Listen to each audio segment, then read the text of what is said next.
Hello friends, welcome to my YouTube channel. तो आज हम आप लोग के लिए एक नया टॉपिक लेकर आया हूँ, how to calculate quantity of cement sand for plastering. जो हमारा घर का प्लास्टर होता है उसमें सीमेंट और सैंड की क्वांटिटी कितना कितना लगने वाली है कि साइड पे ज़्यादा ना आ जाए। इसलिए अगर आप फ्रेशर इंजीनियर हो या आपके पास एक्सपीरियंस है, तो अगर आपके पास एक्सपीरियंस है तो आप हमें बता सकते हैं कि सही है या गलत है। तो अगर आप हमारे चैनल पर नए तो हमारे चैनल को सब्सक्राइब करें, लाइक करें और ज़्यादा से ज़्यादा शेयर करें। और ये कैलकुलेशन की वीडियो देखने के लिए हमारे चैनल को सब्सक्राइब कर ले, ताकि आपको और भी अच्छी अच्छी वीडियो अपलोडेड है तो आप जाके देख सकते हैं। सीमेंट सैंड एग्रीगेट इसके ऊपर, सीमेंट सैंड एग्रीगेट के ऊपर है, पीसीसी के ऊपर है, राफ्ट के ऊपर है। तो आप बार बेंडिंग शेड्यूल भी जाके देख सकते हैं। तो ये प्लास्टर की बात करते हैं, प्लास्टरिंग का। तो क्वांटिटी कैसे निकालते हैं, तो मैंने 10 बाई 10 का रूम है, उसकी भी क्वांटिटी मैंने निकाल के रखी है। तो मैं यहाँ पे उसका 10 बाई, किसी ने सब्सक्राइबर ने बोला कि 10 बाई 12 का निकाल के बताओ। तो मैं 10 बाई 12 के रूम का कितना क्वांटिटी निकलेगा सीमेंट और की और सैंड की, तो वो मैं बताऊँगा आज आपको। तो चलते हैं वीडियो की ओर। तो सबसे पहले हम इस ड्राइंग के थ्रू समझते हैं कि हमारा 10 बाई 12 का एक वॉल है, इसका थिकनेस दिया हुआ है 12 mm का, हमारा थिकनेस दिया हुआ है।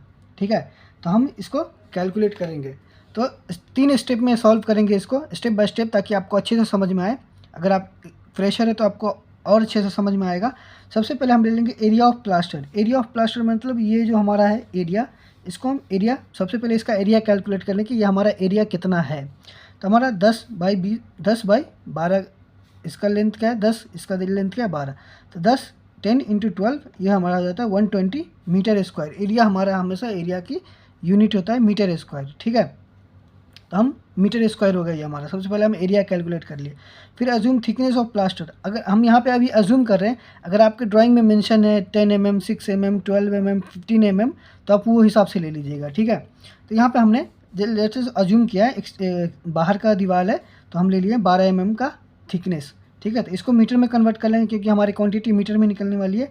तो 0.012 मीटर। अब हमारा तो बात करते हैं यहाँ पे मिक्स डिज़ाइन की। जो हमारा डिज़ाइन मिक्स होता है, हम कितने रेशियो बाई कितना सीमेंट मिलाएंगे, कितना सैंड मिलाएंगे, तो हमारा मिक्स प्रोपोर्शन पूरा अच्छे से प्लास्टर के लिए होगा। तो हम यहाँ पे ले लेते हैं 1:6 का रेशियो। 1 बैग सीमेंट और 6 बैग सैंड। 1 बैग सीमेंट में 6 बैग सैंड डालेंगे, मतलब जैसे 50 kg का 1 बैग होता है, तो 50 kg अगर सीमेंट लेंगे तो यहाँ पे हमारा 300 kg सैंड आ जाएगा। ठीक है, होप आपको समझ में आ रहा होगा। तो स्टेप 2 में चलते हैं, वॉल्यूम ऑफ मोटर। अब हम इसका वॉल्यूम निकालेंगे कि मोटर की वॉल्यूम कितना लगेगी, तो पूरी दीवार में कितना वॉल्यूम लगेगा। अगर आपके दीवार में ओपनिंग्स है तो आप ओपनिंग्स माइनस कर देंगे, रिड्यूस कर देंगे। ठीक है, तो यहाँ पे हमारे दीवार में ओपनिंग कुछ भी नहीं है, इसलिए हमने रिड्यूस नहीं किया है। तो वॉल्यूम ऑफ मोटर निकलने के लिए length into width into thickness. यहाँ पे length into width into thickness लगेगा, क्योंकि वॉल्यूम निकाल रहे हैं तो वॉल्यूम में तीनों साइड का मेजरमेंट आ जाता है। तो हमारा लेंथ क्या है 12, फिर 10, फिर 0.012 मीटर थिकनेस है हमारा। तो अब इसको कैलकुलेशन करने के बाद हमारी वैल्यू आ जाती है 1.44 मीटर क्यूब। ये हमारी वैल्यू आ गई मीटर क्यूब में।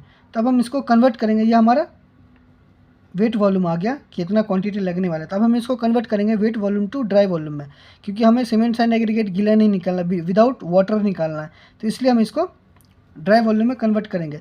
तो ड्राई वॉल्यूम में कन्वर्ट करने के लिए 133% इंक्रीज़ होता है प्लास्टरिंग में, और 54% इंक्रीज़ होता है कॉन्क्रीट में। ठीक है, तो यहाँ पे हमने 33% लिया है, 30%। ठीक है, तो यहाँ पे हमने लिया है, तो 1.30 से मल्टीप्लाई करते हैं। जो हम कॉन्क्रीट निकालते थे उसमें 1.54 से मल्टीप्लाई करते हैं, अब यहाँ पे 1.30 से मल्टीप्लाई करेंगे, क्योंकि यहाँ पे हमारा 30% इंक्रीज़ हो रहा है। तब हम इसको कैलकुलेशन करेंगे तो हमारा टोटल आ जाएगा 1.872 मीटर क्यूब। तो ये हमारा एक्चुअल वॉल्यूम हो गया। ये वॉल्यूम हमने वेट वॉल्यूम में निकाला था। अब हम ड्राई वॉल्यूम में हमारा एक्चुअल वॉल्यूम आ गया था। अब हम इसके बेसिस पे पूरा कैलकुलेशन करेंगे कि इसके बेसिस पे निकालेंगे सीमेंट और सैंड। प्लास्टर की बात कर रहा हूँ। ठीक है, तो अब चलते हैं नेक्स्ट स्टेप की ओर। तो क्वांटिटी ऑफ सीमेंट। अब हम सबसे पहले सीमेंट निकालेंगे इस मीटर क्यूब वॉल्यूम के कैलकुलेशन करके। तो हमारा 1/7, 1 क्या है सीमेंट का ratio of cement by sum of ratio. तो 1/7 हमारा रेशियो क्या है 1:6 है।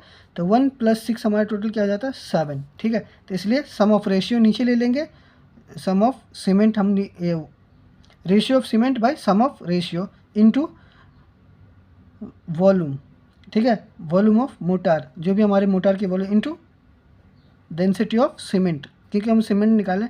जब हम इसको मल्टीप्लाई करेंगे तो हमारा ये 385 ये केजी में आ गया, क्योंकि हमने डेंसिटी से मल्टीप्लाई किया था, हमारा केजी में आ गया। अब हमारा केजी में आ गया तो हमें पता चल गया हमारा इतना केजी है। तो उसके बाद हम इसको नंबर ऑफ़ बैग में कन्वर्ट कर सकते हैं। नंबर ऑफ़ बैग में कन्वर्ट करने के हमारा जो टोटल आया है केजी, उसको हमें पता है एक बैग में 50 केजी होता है, तो हमें इसको 50 से डिवाइड कर देंगे तो टोटल हमारा 7.7 बैग आ जाएगा, ऑलमोस्ट 8 नंबर ऑफ़ बैग आ जाएगा हमारा कितना लगने वाला है, हमारा जो वॉल्यूम है 1.872 मीटर क्यूब में हमारा 8 बैग ऑफ सीमेंट लगने वाला है। अब हम चलते हैं क्वांटिटी ऑफ सैंड निकालते हैं। ये हमारा सीमेंट निकल के अब हम सैंड निकालेंगे, कितना सैंड लगेगा। तो हमारा क्या है, ratio of sand divided by sum of ratio, जो मैंने बोला 1 + 6 हमारा 7 सम ऑफ रेशियो हो गया। तो इंटू वॉल्यूम इंटू 35.315, 35.315 क्यों, अगर हम इसको मल्टीप्लाई करेंगे तो हमारा मीटर क्यूब में आ जाएगा, ठीक है। अगर हम इसके साथ मल्टीप्लाई करेंगे, आप इसके साथ इसको अलग से भी कर सकते हो, मैंने डायरेक्ट करके दे दिया कि आपको अच्छे से समझ में आ जाए। अगर इसको आप कैलकुलेशन करोगे तो आपका मीटर क्यूब में आएगा, फिर इसको मीटर क्यूब को 35.315 से मल्टीप्लाई करेंगे तो आपका क्यूबिक फीट में कन्वर्ट हो जाएगा, क्योंकि 1 क्यूबिक मीटर होता है 35.315 क्यूबिक फीट। तो हम इसको टोटल एक ही साथ ले लिया है, एक ही साथ मल्टीप्लाई करेंगे तो आपको आ जाएगा 56.66 क्यूबिक फीट। तो हमारा सैंड हमेशा क्यूबिक फीट में आता है, एग्रीगेट भी हमारा क्यूबिक फीट में ही आता है। तो ये बात का आप ध्यान रखें, मीटर क्यूब में कभी नहीं आता है सैंड और एग्रीगेट, तो आपको क्यूबिक फीट में कन्वर्ट करना ही पड़ता है, इसीलिए उसको 35.315 से मल्टीप्लाई करते हैं। तो होप आपको समझ में आया होगा।